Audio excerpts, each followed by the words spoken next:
یہ جو کانوں میں ایئر فون لگا کر روزانہ گانا سن رہے ہو، کاروں میں سفر کرتے ہوئے جو گانے سنتے ہو، اور وہ بھی اتنے گندے گندے گانے جو انسان کی شہوت کو ابھارے، جو انسان کو گناہوں پہ ابھارے، کیا بھول گئے رسول اللہ صلی اللہ علیہ وسلم کا فرمان؟ اللہ کے رسول فرماتے ہیں بارش کے برسنے پر جیسے سبزہ پیدا ہوتا ہے، ویسے میوزک کی آواز کی وجہ سے انسان کے دل میں نفاق پیدا ہوتا ہے۔ میں یہ تو نہیں کہتا کہ لوگ منافق ہو گئے، مگر اللہ کے رسول فرما رہے ہیں میوزک سنو گے تو دل میں نفاق پیدا ہوگا، اور نفاق کس کو کہتے ہیں؟ زبان پر کلمہ ہے اور دل میں کفر ہے، یہ نفاق ہے۔ نفاق کس کو کہتے ہیں؟ کہ زبان پہ کلمہ ہو اور دل میں کفر ہو، اور یہ کس سے پیدا ہوتا ہے؟ یہ میوزک کی وجہ سے۔ بتاؤ، شادیوں میں میوزک بجاتے ہو، گاڑیوں میں میوزک بجاتے ہو، اور اللہ اکبر رات کے 2-3 بجے تک میوزک میں ڈوبے رہتے ہو۔ جانتے ہیں میوزک کا انجام کیا ہے؟ اللہ کے سچے رسول تمہارے اور میرے آقا مصطفیٰ جان رحمت صلی اللہ علیہ وسلم فرماتے ہیں جس نے دنیا میں میوزک کی آواز سنی ہوگی، جس نے دنیا میں گانوں کی آواز سنی ہوگی، قیامت کے دن اس کے کان میں سیسا پگھلا کر کے ڈالا جائے گا۔ اے میری قوم کے جوانوں، اپنے گھر کے گرم کے ہوئے تیل کو اگر کان میں ڈالو اور تیل زیادہ گرم ہو جائے تو آدمی اس کو برداشت نہیں کر پاتا۔ اپنے آپ پہ رحم کرو، تم مسلمان ہو، مسلمان۔ نبی نے جو کہہ دیا وہ حق ہے، نبی نے جو کہہ دیا وہ سچ ہے۔ جہنم کی آگ سے، جہنم کی آگ پر پگھلایا ہوا سیسا جب کانوں میں ڈالا جائے گا اس وقت کیا بنے گا؟ مسلمان ہونا، کلمہ پڑھا ہو، کلمہ پڑھا ہے نا، تو کلمے کا تقاضا تو پورا کرو۔ یزید اور حسین میں فرق کیا ہے؟ یزید کلمہ پڑھ کے کہہ رہا ہے سب چلتا ہے، اور حسین کی فکر یہ ہے سب نہیں چلے گا، صرف میرے نانا کی شریعت چلے گی۔ سبحان اللہ، سبحان اللہ۔ اب جان پور والوں مجھے بتاؤ، تم کون سے مسلمان بننا چاہتے ہو؟ یزید کی فکر والے یا امام حسین کی فکر والے؟ امام حسین کی۔ یزید کہہ رہے کلمہ پڑھو سب چلے گا، حسین پاک کہتے سب نہیں چلے گا، صرف میرے نانا کی شریعت چلے گی۔ بے شک۔ کس کے ساتھ ہو؟ آج کہتے ہو ارے سب چلتا ہے، یہ تو یزید کی بولی ہے۔ زنا کرو سب چلتا ہے، یزید کی بولی ہے۔ شراب پیو سب چلتا ہے، یزید کی بولی ہے۔ مسجدیں ویران کرو پھر بھی جنت میں جائیں گے، یزید کی بولی ہے۔ حسین پاک کی یہ بولی نہیں ہے۔ حسین پاک کہہ رہے صرف ایک چیز چلتی ہے بس، وہ میرے نانا کی شریعت ہے، بے شک۔ محمد الرسول اللہ کی شریعت ہے۔ آؤ، برداشت نہیں کر سکتا کوئی بھی اللہ کی عذاب۔ آقا فرماتے جہنم کی آگ کا بنا ہوا سیسا گانا سننے والوں کے کان میں ڈالا جائے گا۔ اور ایک بات آپ کو کہوں، آج پوری دنیا میں اگر توجہ ہے، آپ شور نہیں کر رہے تو میری بات پہ توجہ، جو شور کر رہے انہیں کرنے دے۔ میں تو اتنا ہی کہوں گا کہ امام حسین کی محفل ہے، اللہ کی عطا سے حسین دیکھ رہے ہیں، کون چپ ہے، کون سن رہا ہے، کون شور کر رہا ہے، بات اپنی اپنی۔ اور ان کی محفل میں آنے والوں، نام حسین کا معاملہ یہ ہے، حسین پاک کا نام لو تو تقدیریں بدل جاتی ہیں۔ ہاں، یہ کوئی مشاعرے کی محفل نہیں ہے میرے بھائی، ہاں یہ کوئی اوٹ اور نوٹ کی تقسیم کی محفل نہیں ہے میرے بھائی، یہ مولا حسین کی محفل ہے۔ جو بادشاہ دنیا کا بادشاہ نہیں تھا، وہ بادشاہ گر، جس کو پیار سے دیکھ لیا اس کو بادشاہ بنا دیا، جس کو پیار سے دیکھ لیا اس کو تاج عطا کر دیا۔ غور سے سنو، کربلا سننے آئے ہو، آج پوری دنیا میں مسلمانوں کے گھر خطرے میں۔ دن کو گھر اچھا بھلا نظر آتا ہے، شام ہوتے ہوتے وہی گھر زمین میں دھس جاتا ہے، زمین بوس کر دیا جاتا ہے۔ لوگ کر رہے ہیں، امریکہ میں کر رہے ہو، کینیڈا میں کر رہے ہو، برطانیہ میں کر رہے ہو، ہمارے ملک میں کر رہے ہو، جو کر رہے غلط کر رہے۔ میں ان کی تائید نہیں کر رہا کیونکہ وہ میرے سامنے ہے نہیں، میں ان سے کوئی بات نہیں کروں، میں بات تو آپ سے کروں گا کیونکہ آپ میرے سامنے بیٹھے۔ جو سامنے نہ ہو اس سے بات کرنا بے وقوفی ہے، جب وہ سامنے ہوں گے اللہ توفیق دے گا تو ان سے بھی بات کریں گے، لیکن آپ سے بات کر رہے ہیں۔ مگر ان سے بھی دو جملے کہتا ہوں اس لیے کہ دیواروں کو کان ہوتے ہیں۔ اللہ کرے ان دیواروں کے کان کے ذریعے کسی کے کان تک بات پہنچے. لوگوں کو پتا ہونا چاہیے کہ جو چونٹی کا گھر اجاڑے، چونٹی کا، اللہ چونٹی کا گھر اجاڑنے والوں کے بھی گھروں کو ویران کر دیتا ہے. انسان کے گھروں کے دشمن نہ بنو. اگر تم کسی کے نشیمن پہ بجلی گراؤ گے تو اللہ تمہارے نشیمن کو بھی خاک میں ملا دے گا. طاقتور تم نہیں ہو، طاقتور صرف اللہ ہے. جس وقت یزید نے حکومت کے نشے میں حسین کا گھر اجاڑا تو یزید خوش تھا. میں نے حکومت کے نشے میں حسین کا گھر اجاڑ دیا، پورا گھر کاٹ دیا، اب حسین کی نسل نہیں رہے گی. میرے لیے راستہ کلیئر ہو گیا. جو میری راہ میں رکاوٹ بن رہا تھا میں نے سب کو کاٹ دیا. لیکن وہ 8، 12 یا 14 بیٹوں کا باپ تھا. یزید 8، 12، 3 روایتیں یا 14 بیٹوں کا باپ تھا اور ہٹتے کٹتے بیٹے رکھتا تھا. اور حسین کی نسل کے بارے میں اس کو یہ بغض تھا کہ میری حکومت میں جو چیز رکاوٹ ہے میں نے ختم کر دیا. مگر قدرت نے بتایا یزید تو طاقتور نہیں ہے، طاقتور اللہ ہے. 14 بیٹے چھوڑ کے مرا تھا، آج نسل نظر نہیں آتی. حسین ایک بیمار چھوڑ کے گئے، کوئی محلہ نظر نہیں آتا جہاں حسین کی اولاد موجود ہے. سبحان اللہ، سبحان نعرہ تکبیر، نعرہ رسالت، شہدائے کربلا کانفرنس، سرزمین جذب. زمین کے اندر بھی اچھے اولاد حسین سو رہی ہے اور زمین کے اوپر بھی اچھے اولاد حسین نظر آ رہی ہے. تو عرض یہ کر رہا تھا، لیکن جو لوگ کرتے ہیں میں ان سے تائید نہیں کرتا. آپ مگر سنیں کیونکہ میرے سامنے آپ ہیں. آپ کے گھر خطرے میں، دن میں گھر اونچا دکھتا ہے، نیچے بعد میں ختم ہو جاتا ہے. وجہ اس کی حدیث سنیں. آج سے 1450 سال پہلے گھر اجڑنے، گھر بکھرنے، گھر دھسنے، زلزلے آنے یا کسی کا گھر ٹوٹ جانے کی وجہ بیان فرمائی.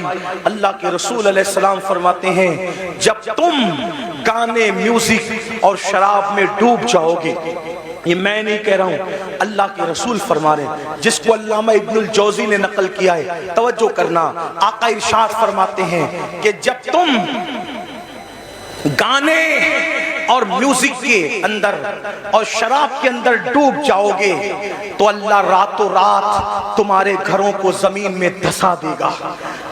راتوں رات تمہارے گھر زمین میں دھس جائیں. آج 16، 17 سال کی عمر کے میرے نوجوان فلم دیکھ کر، سیریل دیکھ کر نشے کی طرف جا رہے ہیں، میوزک کی طرف جا رہے ہیں. زنا فیشن ہو چکا ہے. امام حسین اسی کے خلاف تو کھڑے ہوئے تھے. اگر یہ سب کرتے ہو تو حسینی نہیں ہو تم، چاہے جو بن جاؤ. میں کسی ایک کو نہیں کہہ رہا ہوں، اپنے آپ میں ڈوب کر سوچو. اگر مسجد کو تم نے ویران کر دیا، اللہ کے گھر کو ویران کر دیا، فجر کی نماز میں سوتے پڑے ہو تو آپ 7 سمندروں کا بھی شربت بنا لو. توجہ کرنا، لوگوں کو میرے جملے تلخ لگتے ہیں لیکن کوئی کچھ کہے میرے بارے میں حقیقت ہے. 7 سمندروں کا شربت بنا لو، امام حسین کے نام پہ بانٹ دو. لیکن اگر تم دین مٹاؤ گے اور شربت بناؤ گے تو امام حسین اس شربت کو قبول نہیں کریں گے، بلکہ اس شربت کو تمہارے منہ پہ مار دیا جائے گا. لیکن اگر تم نے بالفرض ساری زندگی شربت بنایا بھی نہیں، شربت پلایا بھی نہیں، حتیٰ کہ شربت کا نام بھی نہیں لیا، لیکن امام حسین جس دین کو بچانے چلے تھے، اگر اس دین کی حفاظت کے لیے تم نے قربانی دی تو امام حسین قیامت میں تمہیں سینے سے لگائیں گے. میرے عزیز، میرے بھائی، آؤ امام حسین کے مشن کی طرف توجہ کریں. تو عرض یہ کر رہا تھا، آج کل 16، 17 سال کی عمر کے میرے نوجوان اسی طرح شراب کی طرف، زنا کی طرف، جرائم کی طرف، میوزک اور گانوں کی طرف جا رہے ہیں، مسجدوں کو ویران کر چکے ہیں. میرے عزیز بھائی، اللہ کے عذاب کو دعوت نہ دے، اللہ کے غضب کو دعوت نہ دے. یہ جو آپ سوچتے ہیں نا کہ ہم لوگ کچھ بھی کریں گے جنت میں چلے جائیں گے، ہم کچھ بھی کریں گے ہم آخرت آخرت میں کامیاب ہو جائیں گے۔ میرے بھائی، میرے عزیز، یہ دنیا ہے، دنیا، یہ دنیا مکار ہے، یہ دنیا غدار ہے، یہ دنیا بے وفا ہے۔ اس دنیا سے دل نہ لگا، تو کچھ بھی کمائے گا، تو کچھ بھی کمائے گا، تو کتنا بھی جمائے گا، مگر یاد رکھنا اگر تو نے آخرت کی تیاری نہ کی، اگر تم نے آخرت کی تیاری نہ کی، سب دنیا ہی کے اندر دھرا کے دھرا رہ جائے گا۔ قرآن کہتا ہے لا تنسا نصیبک من الدنیا، دنیا سے اپنے نصیب کا مت بھول۔ میرے بھائی، کیا تو میرے آقا کی وہ حدیث بھول چکا ہے؟ اللہ کے رسول نے فرمایا جس نے دنیا کے اندر شراب کا صرف ایک گھونٹ پیا ہوگا، جب وہ مر کے قبر میں جائے گا تو اس کا منہ سور کی طرح کر دیا جائے گا یا بندر کی طرح کر دیا جائے گا۔ آؤ میرے بھائیوں، ایک بزرگ کے ہاتھ پر ایک کفن چور نے توبہ کی تھی۔ اللہ اکبر، دل کے کانوں سے سن لینا، ایک کفن چور نے ایک بزرگ کے ہاتھ میں توبہ کی تھی۔ اس بزرگ نے اس کفن چور کو توبہ کروائی، اور توبہ کروانے کے بعد کفن چور سے پوچھا اے کفن چور، اب تو میرے ہاتھ میں توبہ کر چکا ہے، تو نے کتنے کفن چرائے؟ اس نے کہا حضور میں نے تو ہزاروں مردوں کو ننگا کیا، ان کے کفن چرائے۔ مسلمانوں کے کفن چرائے؟ جی مسلمانوں کے کفن چرائے۔ تو اس بزرگ نے کہا سچ سچ بتانا اے کفن چور، سچ سچ بتانا کہ تو نے جب مردوں کے کفن چرائے تو کتنے مردے تھے جن کے چہرے مرنے کے بعد قبر میں قبلے کی طرف تھے؟ دھیان سے سننا، توجہ سے سننا، تھوڑا ممبر والوں سے بھی توجہ چاہتا ہوں، بات نہ کریں، بہت نوازش ہوگی آپ کی، میں آپ کی معلومات میں اضافہ نہیں کر سکتا لیکن آپ کی دعائیں ضرور لے سکتا ہوں، آپ کی بھی توجہ چاہتا ہوں، میری بات غور سے سنیں، میں ان کی طرف بات کو لے کر کے جا رہا ہوں، دھیان سے سنو۔ کفن چور سے بزرگ نے پوچھا تو نے ہزاروں مسلمانوں کے کفن چرائے، یہ بتا کتنے مسلمان تھے جن کے چہرے قبلے کی طرف تھے اور کتنے مسلمان تھے جن کے چہرے قبلے سے پھرے ہوئے تھے؟ تو اس نے کہا حضرت اللہ کی قسم کھا کے کہتا ہوں اب تو میں آپ کے ہاتھ پہ توبہ کر کے نیک بن چکا ہوں، اگر میں نے 100 مردوں کی لاش کو کھولا، 100 مردوں کی قبروں کو کھولا اور ان کی لاش کو میں نے ننگا کیا تو 100 مردوں میں سے 99 مسلمان ایسے تھے جن کے چہرے قبلے سے پھرے ہوئے تھے، 100 مردوں میں سے 99 مردے ایسے تھے جن کے چہرے قبلے سے پھرے ہوئے تھے۔ ایک مسلمان ملتا تھا 100 میں ایک جس کا چہرہ قبلے کی طرف ہوتا تھا۔ اس بزرگ نے اپنے پیر و مرشد کو خط لکھا، حضور یہ بتائیں، اللہ اکبر، حضور یہ بتائیں کہ مرنے کے بعد لوگوں کے چہرے قبروں میں کیوں پھر جاتے ہیں؟ بزرگ نے لکھا بیٹا جو لوگ دنیا میں رسول اللہ کی سنت سے منہ پھیر لیتے ہیں، جو لوگ دنیا میں رسول اللہ کی سنت سے منہ پھیر لیتے ہیں، مرنے کے بعد ان کے چہرے قبلے کی طرف نہیں ہوتے۔ اے میری قوم کے جوانوں، کیا ڈر نہیں لگتا؟ کیا قبر میں نہیں جانا کہ جب سنت سے کوئی منہ پھیرے تو اس کا چہرہ مرنے کے بعد قبلے کی طرف نہیں ہوگا؟ اب آپ کیا سمجھتے کہتے ہیں اب مولانا اللہ رحیم ہے، اللہ کریم ہے، ستار ہے، غفار ہے۔ ارے یہ بات مولانا کو آپ سے زیادہ سمجھتے ہیں کہ اللہ رحیم ہے، کریم ہے، ستار ہے، غفار ہے، لیکن آپ کو پوچھنا چاہتا ہوں، آپ مجھے بتائیں کہ آپ اور ہم اگر جرائم کریں تو اللہ غیرت والا، وہ رحم والا ہے تو وہ غیرت والا بھی ہے میرے بھائی، اس کی غیرت کی طرف توجہ کیوں نہیں کرتے؟ صرف سنت چھوڑنے پر جب وہ منہ قبلے کی طرف رکھنا گوارا نہ کرے تو وہ جنت کے اندر کیسے داخل کرے گا؟ اس کی خفیہ تدبیر سے ڈرو، یہ دنیا میں پہلی اور آخری بار آئے ہو، مشرکین کو دیکھ کر، منکرین اسلام کو دیکھ کر ان کی طرح ننگا ناچ نہ کرو، ان کی طرح ظلم نہ کرو کہ جب انسان سنت سے منہ پھیر لے تو اللہ تبارک و تعالیٰ اس کا منہ کعبے کی طرف رکھنا گوارا نہیں کرتا، کعبے کی طرف منہ رکھنا گوارا نہیں کرتا، اللہ جنت میں اس کو کیسے ڈالے گا؟ یہ دنیا ہے، اس دنیا میں آدمی جتنے چاہے جرائم کر لے، اور پھر اللہ اکبر جو گناہ کبیرہ اس میں خاص طور پر حرام لقمے کا کھانا اور اسی کے ساتھ نشہ کرنا، شراب پینا۔ آج نشہ مسلم سوسائٹی کے اندر سوچی سمجھی سازش کے تحت پرموٹ کیا جا رہا ہے۔ کون لوگ پرموٹ کر رہے ہیں ہمیں نہیں پتا، انشاءاللہ ہمارے ملک کی جو ادارے ہیں جاسوس ادارے وہ اس کی تحقیق کریں گے کون ہے دشمن ملک اور ملت کا، یہ بات طے ہوگی بعد میں۔ لیکن خاص طور پر مسلم سماج میں نشے کو پرموٹ کیا جا رہا ہے۔ جو باپ ہیں، جو سرپرست ہیں، جو ذمہ دار ہیں، وہ دھیان سے سنیں کہ باضابطہ طور پر وہ بچے جو اچھے ذہین بچے ہیں، جو تعلیم کے لیے بہت زیادہ ہوشیار ہیں، ایسے بچوں کو ٹارگٹ کیا جاتا ہے اور ان کو پہلے فری میں ایم ڈی اور اس جیسی دوائیاں چٹائی جاتی ہے، ان سے پہلے دوستی کی جاتی ہے، پھر ان کو وہ چٹایا جاتا ہے۔ ایک دو بار جب انسان اس کو چاٹتا ہے اور پھر نیند گہری آتی ہے اور اس کے جو اثرات ہوتے ہیں، پھر انسان اب اس کو حاصل کرنے کی کوشش کرتا ہے تو پھر مہنگے سے مہنگے دام میں اس کو بیچا جاتا ہے، تو پیسہ بھی برباد، زندگی بھی برباد۔ اے مسلمانوں، اپنے بچوں کو قیمتی سے قیمتی لباس دو، اپنے بچوں کو اچھے سے اچھا کھلاؤ، اپنے بچوں کے ہر شوق پورے کرو، لیکن اس پر عقاب کی طرح نظر رکھو کہ تمہارے بچے کس کی صحبت میں بیٹھتے ہیں، کس کے پاس بیٹھتے ہیں، کس کے ساتھ رہتے ہیں۔ یاد رکھنا، مسلمانوں کے ٹیلنٹ سے لوگوں کو بہت خوف ہے، اس لیے کہ یہ ملک ہی نہیں بلکہ دنیا کے تمام ممالک پر اگر سینکڑوں سال اگر کسی نے حکومت کی ہے تو وہ صرف لا الہ الا اللہ پڑھنے والی قوم ہے۔ مسلمانوں کو حکومت کرنے کا شعور آتا ہے، مسلمانوں کو سیاست کرنے کا شعور آتا ہے، مسلمانوں کو تجارت کرنے کا شعور آتا ہے۔ دنیا جانتی ہے جس دن مسلمان تجارت کی منڈی میں ڈٹ جائے گا، کسی ماں نے ایسا لال پیدا نہیں کیا جو وہ مسلمان کا مقابلہ کر سکے۔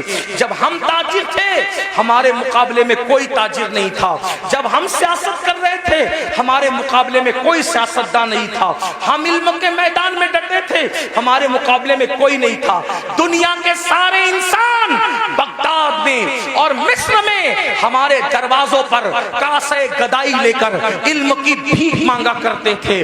ہاں ہم ہی تھے جو لوگوں کو جاگیریں بھیک میں عطا کرتے تھے، ہم ہی تھے جو لوگوں کو مالا مال کرتے تھے۔ اے میری قوم کے جوانوں، لوگوں کو تمہارے ٹیلنٹ سے خطرہ ہے، ان کو پڑھنے مت دو، ان کو آگے بڑھنے مت دو، ان کو تجارت کرنے مت دو، ان کو جو ہے معاش اور معیشت کی طرف آگے بڑھنے مت دو، ان کو گانوں کا عادی بنا دو، ان کو گیم کا عادی بنا دو، ان کو نشے کا عادی بنا دو، ان کو شراب کا عادی بنا دو۔ ظالموں، اپنی ذمہ داریوں کو محسوس کرو۔ یہ کھلونا موبائل کا جو تمہارے ہاتھ میں دے دیا گیا ہے اور الگ الگ گیمز تمہیں لا کر کے دے دیے گئے ہیں، کب تک گیم میں ڈوبے رہو گے؟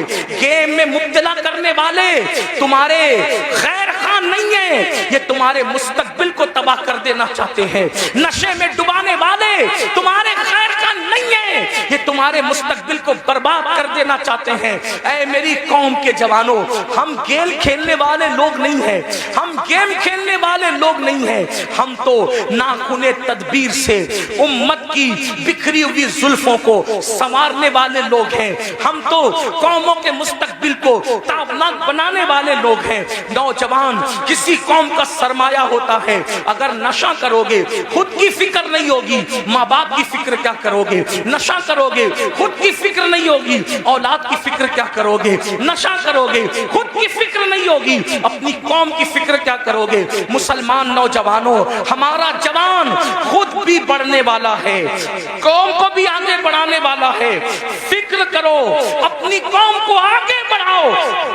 جانتے ہیں جب تک نشہ ہمارے سماج میں نہیں تھا قوم اتنی غریب نہیں تھی۔ آج ایک سروے بتاؤں، پورے ہندوستان میں میں حضور علیہ السلام کی نالین کے صدقے جاتا ہوں، امیروں کے یہاں بھی رکتا ہوں، غریبوں سے بھی میرے تعلقات ہیں۔ آپ کو بتاؤں، آج ہر باپ کی شکایت یہ ہے کہ بوڑھا باپ کما رہا ہے، جوان لڑکے نہیں کما رہے۔ جوان لڑکے فضول گھومتے ہیں، ٹی شرٹ پہن لیا، جینس پہن لیا، اچھی بائک پر، ننگا نواب، قلعے پہ گھر، یعنی اس کے جیسا کوئی نہیں۔ مسلمانوں، اپنے بوڑھے باپ پہ بوجھ مت بنو، گیم کی وجہ سے، نشے کی وجہ سے،